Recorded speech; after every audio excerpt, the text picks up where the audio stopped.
if you've ever created something on the internet, you know that most platforms nowadays have some kind of analytics built into them. So you can monitor your content and see how many clicks it gets and how many comments and how it compares to your previous content or whatnot. And of course YouTube has this as well, obviously. I mean, YouTube is the biggest video sharing platform that exists. And because of this, I am also confronted with these analytics, or at least I can be confronted with them. And so far I have been like kind of off, like on and off, or when it comes to looking at the analytics of my channel. And I knew this before, and it's really not a good idea to look at analytics. And I'll get to like an exception later on in the video where I think it has its value in a literal sense.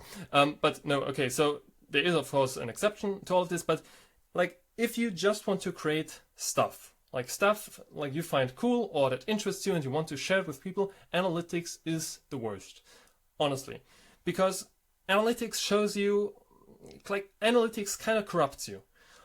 And no, not kind of corrupts you, it does corrupt you.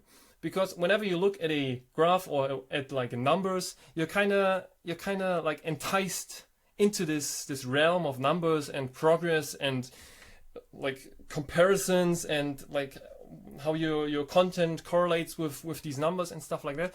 So what inevitably happens every time you like create something and share it and then look at the numbers is you're kind of instead of judging the stuff you have created by like on its own merits, like for example in my case videos, like is this a good video, am I happy with how I spoke in this video, am I happy with like what I showed in this video, have I demonstrated it in a like comprehensive and understandable way, you then kind of look at the video in terms of numbers, like how many clicks does this video get, how many likes, like what's the like and comment ratio compared to my other videos, what's the like average duration, average view duration and stuff like that, like viewer retention and stuff like that. How many subscribers did I get through this video or through that, like do people more like this kind of video or rather this topic and stuff like that.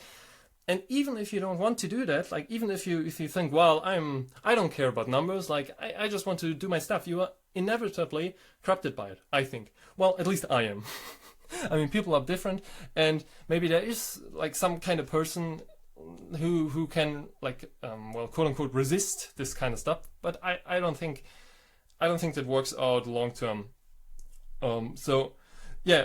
And I have youtube.com up here because I just want to show you real quick how I just avoid all this stuff.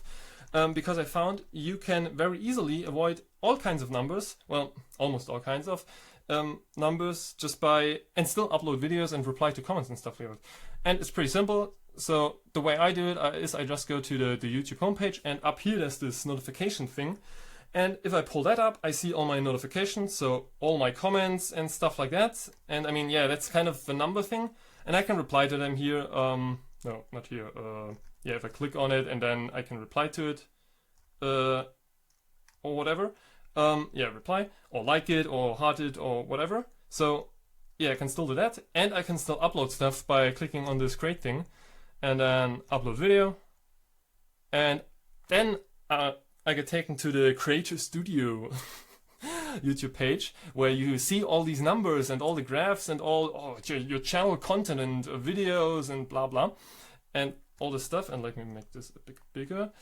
Alright, but this is just a normal upload window. So now you can drag or drop or click the select files thing and choose your video file and then upload your thumbnail or whatever and select the video title and all this stuff. And do all the stuff, and then finally you click on publish, and then you get this little confirmation window. Well, your video was published, here's the link, whatever. And then, well, the video is uploaded, and you can close this studio thing and just go back to normal YouTube stuff, or close the browser or the tab entirely and just do your other stuff instead of like being like kind of enticed into looking at all these graphs which don't really tell you anything. Well, not anything that's relevant to your life if you don't really care about these numbers. Like, and this is where I think the exception I alluded to earlier kind of comes into play, because numbers are of course relevant when it comes to like financial incentive and like growing and becoming more popular and creating an audience and a community and blah blah blah, all this stuff. Then of course numbers are, well, I mean, it's about numbers. Like, money is about numbers. And if you care about money and if you care about clicks and reach and popularity and all that, I mean, sure, yeah, of course, you can use analytics and be very, very successful with it. I mean, just look at all these people who get like trillions and quadrillions of clicks and subscribers and dollars and or euros and stuff like that. I mean, of course it works. There's no doubt about it. But it corrupts you and the stuff you want to do. And again, this is not only, of course, YouTube specific, but when it comes to all kinds of social media, I think, at least in terms of analytics, but also outside of social media, of course. Because, yeah, so again, you don't really, if you look at that stuff and kind of try to respond to it, you are not really responding, like, you're not kind of looking on yourself, like hearing, like, you're not listening to yourself, but you're more and more listening to the graphs and the numbers and stuff like that. And I think what this eventually leads to is like this kind of, yeah, this kind of like, what's it called? Where you just like do the same thing over and over again. Because you do the stuff that works, and if it works, if it generates clicks, like why try something else, right? Why risk like generating less clicks than you did before?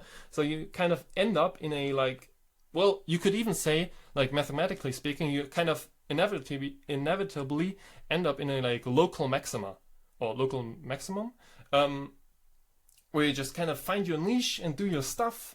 And if you try to do something else, you immediately see in analytics, well, this gets less views, I should go back to creating this and that content because that works. And I mean, it does, sure. And if that works for you, or if that works for anyone, I mean, yeah, great. Do what you want to do, of course. And if that's what you want to do, or if that's what any, like, I mean, there's nothing wrong with that, I think. But I just, for myself, don't really actually care. Like, I just want to do the stuff I want to do, talk about what I want to talk about, show what I find interesting and I want to share with other people. And I mean, if people watch that, great, but if they don't, I mean, yeah, also great. Like, whatever, that's not what it's about, I think. In most creative, like, fields, field kind of sounds like an academic field. I don't know. But, I mean, I hope you know what I mean. So this is why I decided to not look at analytics anymore and try to avoid like numbers entirely. I mean, you can't really ignore the notifications number and like amount of comments and stuff. And I mean, yeah, sure. But still, you can avoid all the rest. You can avoid all the view numbers and the subscription numbers and stuff like that. So yeah, and this is how I do it. And yeah, so that's it. And I mean, all of this, of course, also applies to like website analytics and stuff like that. Yeah. So I hope my point was clear. I think analytics corrupt your creativity, if you want to call it that. And I think it's also a huge waste of time, to be honest. Because if you kind of look at analytics and you like want to look at them again because, well, maybe something changed in the last 2 minutes, and maybe I had a new subscriber, and it's like okay, so this is another point that's very important, is like emotional stability, maybe, because analytics can really change your mood. They can change your mood in a very bad way. Like if you're super happy with a video, like you thought it was fantastic, you were very happy with it. You did what you want to do. You thought, well, this is genius, what I just showed the world. Wow, how great. And then the analytics show you, well, this video performed like terribly. No one cares. Like, whatever. And of course this affects your mood. Of course. I mean, how can it not? And the other way as well, if you upload a video and it goes like super viral and you get like all these views and all these subscribers and everyone tells you, wow, this is so great. And maybe you even thought, well, this was a kind of mediocre video, but whatever. And of course it makes you quote unquote happy, and it quote unquote motivates you. But this motivation is really only like its goal. The goal of motivation that comes from numbers are numbers. So you're not really, if you get motivated by numbers and by analytics, you kind of change the numbers even more, because that's the kind of well, happiness, quote unquote, you are seeking, and which you can achieve by looking at numbers and by recognizing them. Yeah, so and I think that's this kind of like emotional manipulation, if you want to call it that, is like, I mean, for what? Like, how does it matter if you're not actively, like, if you don't in the end care about numbers, like if you're not financially dependent on like creating content or whatever. All right, I think that's it. I think that's most of the points, or all the points, hopefully, I wanted to talk about when it comes to analytics. If you like analytics, then use them. Sure, whatever. There's nothing like wrong about it, but I just think it's better for oneself if one doesn't restrict one's creativity to only the stuff that's like successful. If that makes sense. All right, that's it. Have a nice day.